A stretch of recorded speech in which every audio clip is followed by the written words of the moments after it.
dami niyang supporters.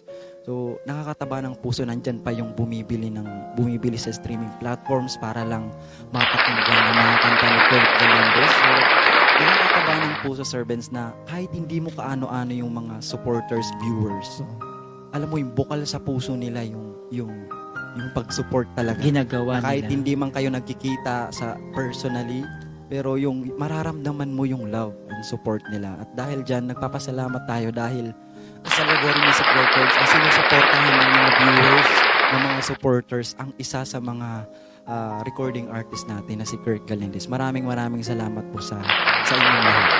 Ayan.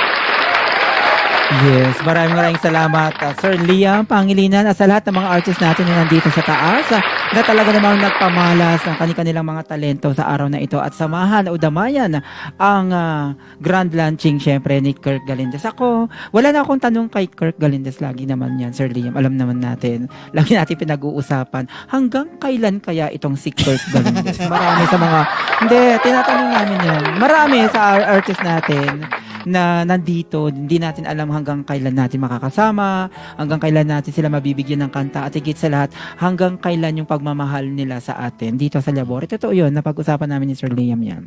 Siyempre, si Kurt Galindez, bilang kaibigan na rin niya, bilang nandito, kasi sa out ng shows natin, nakakapag-usap pa rin naman kami ni Kurt.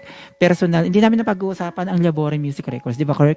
Yung personal na buhay, kwento ko, kwento niya, kwento ng pamilya niya, anong pangarap niya. Yun yung isa sa mga ipinagpapasalamat ko, Sir Liam, na kahit founder tayo at co-founder, hindi tayo nagdadamot sa mga ibang artist na i-share yung oras natin, makilala sila ng lubusan. At yun yung mahalaga, no? Bukod dun sa nagbibigkis sa atin dito sa loob ng Labori Music, pag nawala ang Labori Music, mananaig yung friendship na nabuo outside ng Labori Music Records. Yun yung isa sa mga maganda. Kay Kurt kasi, wala siyang masamang tinapay. Wala siyang masamang, may time na nagsusuplada, may time na nagsusuplado, may time na nagpipray ng Madonna. May time na, normal lang yon na kapag dinatnan siya sa buwan na yon, char. Nandito ako na parang, hindi, masarap